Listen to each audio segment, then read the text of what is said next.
Guess viewers, guess what is happening. আজকে আমরা চলে আসছি বরবাদ মুভি দেখতে। সবখানেই যেহেতু বরবাদ নিয়ে তোড়পাড় শুরু হয়ে গেছে, তো আমি কেন পিছিয়ে থাকবো। সো ভিউয়ার্স, আজকের ব্লগটা থাকছে বরবাদ সিনেমাকে কেন্দ্র করে। চলো দেরি না করে শুরু করা যাক ইন্ট্রো দিয়ে।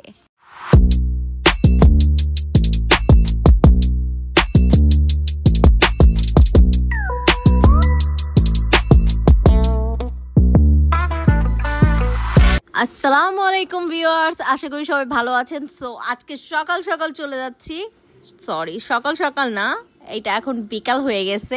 আমি এবং আমার ছোট ভাই একদমই অন স্ক্রিনে কমফোর্টেবল না, কিন্তু আমি কি আর তাই শুনি? আমি তো ভাই একবারেই নাছোড় বান্দা, আমার যেটা মনে হয় আমি তো সেটাই করি। এই বিকাল বেলায় রিক্সা চড়ার মজাটাই অন্যরকম। আমার মতো কার কার রিক্সা চড়তে খুব ভালো লাগে কমেন্ট বক্সে জানাবেন অবশ্যই। আমার কিন্তু গাড়ি থেকে রিক্সায় চড়তে বেশি ভালো লাগে। বলে যে গাড়িতে চড়তে পছন্দ করি না, তেমনটা কিন্তু না। ওই যে অবস্থা বুঝে ব্যবস্থা।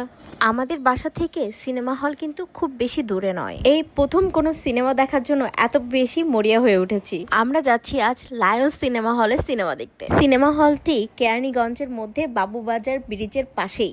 আর যেটা ছিল আমার বাসা থেকে 20 মিনিটের রাস্তা। যেহেতু মাওয়া হাইওয়েতে জ্যাম খুব কম পড়ে, তাই যাতায়াতের জন্য আমার এই রাস্তাটা খুব ভালো মনে হয়। আর দেখতে দেখতে আমরা কিন্তু মাওয়া হাইওয়েতে চলে আসছি। আজকাল সবাই কিন্তু শর্ট ব্লগ প্রেফার করে, আমার দ্বারা শর্ট ব্লগটাই হয় না। আমি ইন ডিটেলস একটু একটু করে সবকিছু দেখানোর চেষ্টা করি। আবার অনেক সময় অনেক কিছু কেটে দেওয়ার পরেও ব্লগটা বড় হয়ে যায়, কেন তা জানি না। I think I am not a professional blogger, that's why আমার দ্বারা এগুলো হয় না।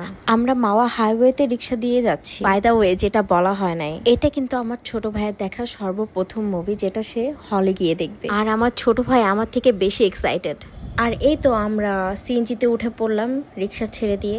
মাঝে মাঝে আমি আমার ছোট ভাইয়ের দিকে তাকিয়ে থাকি। এই তো সেই দিনের বাচ্চাটা আস্তে আস্তে কত বড় হয়ে যাচ্ছে। আমার ছোট ভাই এবং আমার বয়সের ডিফারেন্স কিন্তু 13 বছর, কিন্তু তারপরও ওর সাথে আমার খুনসুটি মারামারি লেগেই থাকে।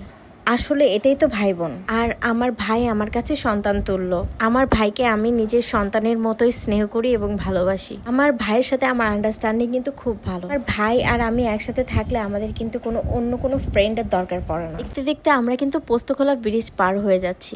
অ্যাট দিস মোমেন্টে আমি গান গাচ্ছিলাম, যেতে যেতে পথে পূর্ণিমা রাতে চাঁদ উঠেছিল গগনে। এটা অনেক ফানি ছিল, তাই না? আসলে আমি মানুষটা এরকমই, আমি অল্পতেই সুখ খুঁজে নেওয়ার চেষ্টা করি, হোক না সেটা অল্প সময়ের জন্য। কারণ যে সময়টা চলে যায় সেটা তো আর কখনো ব্যাক আসে না। দ্যাটস ওয়াই খুশি থাকাই সবচেয়ে ভালো। আর কথা বলতে বলতে আমরা কিন্তু চলে এসেছি আমাদের সিনেমা হলে। আমরা কিন্তু জাস্ট টাইমে সিনেমা হলে ঢুকতে পেরেছি। আমরা চাইলে কিন্তু লায়ন্স সিনেমা হলের মুভি টিকিট অনলাইনেই বুকিং করতে পারি। লায়ন্স সিনেমা হলের নিজস্ব অ্যাপস আছে, যেখান থেকে আমরা চাইলেই নিজের ইচ্ছা মতো নিজের কমফোর্ট জোন থেকে টাইম অনুযায়ী টিকিট কাটতে পারি। লায়ন্স সিনেমা হলে সিনেমা দেখার এক্সপিরিয়েন্স ছিল আমার এটাই প্রথম। চারপাশের পরিবেশটা ছিল কিন্তু খুবই সুন্দর। এই শপিং মলের 9 ফ্লোরে রয়েছে লায়ন্স সিনেমা হল। এখন আমি লিফটের জন্য ওয়েট করতেছিলাম, যেহেতু সামনে অনেকগুলা মানুষ ছিল, সবারই মুভি দেখার জন্য টাইম চলে যাচ্ছে। আমি ফোনটা রেখে সিরিয়াল মেনটেন করে উপরে উঠলাম। এখানে খাবারের জন্য খুব ভালো বড় একটা এরিয়া মেনটেন করা হয়েছে, যেটা আমার কাছে খুব ভালো লাগছে। এই ক্লিপটা নেওয়া হয়েছিল আমার লিফটে ওঠার পরে। আশেপাশের পরিবেশের কথা যদি বলতে হয়, তাহলে বলতে হবে অনেক নিট অ্যান্ড ক্লিন। আমার কাছে পার্সোনালি অনেক ভালো লেগেছে। আর আমার ছোট ভাইও চারপাশ ঘুরে দেখছিল। আমরা দুজনই দুপুরবেলা না খেয়ে চলে আসছি। এখন খাবার খাওয়ারও সময় ছিল না আমাদের। আমার ছোট ভাই আমাকে বরবাদের পোস্টার দেখিয়ে বলল যে এটা দেখাও। আমিও বরবাদের পোস্টারটা দেখালাম, যেহেতু আমি ভিডিও করছি। আমার পিছে খেয়াল করলে দেখতে পারবেন সবাই কিন্তু সবার কমফোর্ট জোন মেনটেন করে তারা বসে নিজের খাবার বা আদার্স কাজগুলো করছে। যেহেতু খাবার খেয়ে আসি নাই, আমাদের কিন্তু প্রচুর ক্ষুধা লেগেছিল, কিন্তু তারপরেও মেয়ে মানুষ তো ক্যামেরা দেখলে ক্ষুধাও ভুলে যায়। আমার ছোট ভাই ক্ষুধায় মরছে আর আমি এদিকে ঘুরে ঘুরে ভিডিও বানাচ্ছি।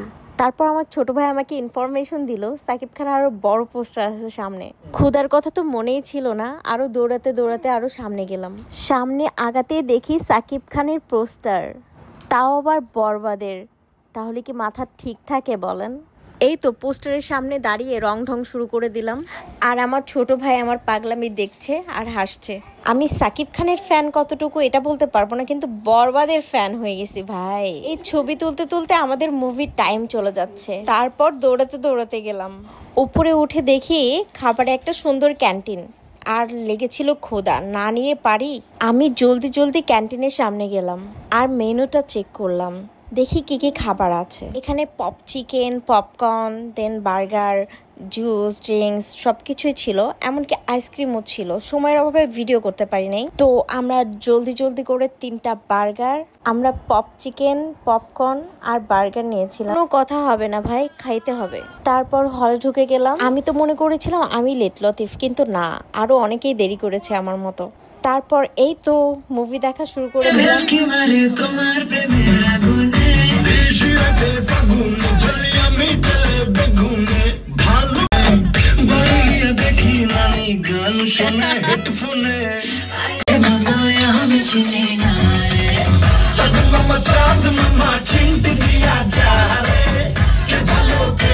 সিনেমা হলে মুভি দেখা নিয়ে ব্যস্ত ছিলাম, আর কোনো ভিডিও করা হয় নাই। মুভিটা কিন্তু অনেক ভালো ছিল, সেই। এখন বাসার যাওয়ার উদ্দেশ্যে রওনা দিব, জলদি জলদি বাসায় যেতে হবে। আমাদের শো ছিল 6টা 20-এ, শেষ হতে হতে আমাদের রাত 9টা বেজেছিল। তোর মুভি দেখে রিভিউ কেমন? আমার কাছে খুবই ভালো লাগছে। তো ভিউয়ার্স, এটাই ছিল আমাদের আজকের ব্লগ। আশা করব সবারই ভালো লেগেছে। সাথে থাকার জন্য সবাইকে অনেক ধন্যবাদ। আর ভালো লাগলে অবশ্যই শেয়ার, লাইক, কমেন্ট, সাবস্ক্রাইব করে পাশে থাকবেন। Thank you. আসসালামু আলাইকুম। নেক্সট আবার দেখা হবে নতুন কোনো এক ব্লগে। ততক্ষণের জন্য বাই বাই।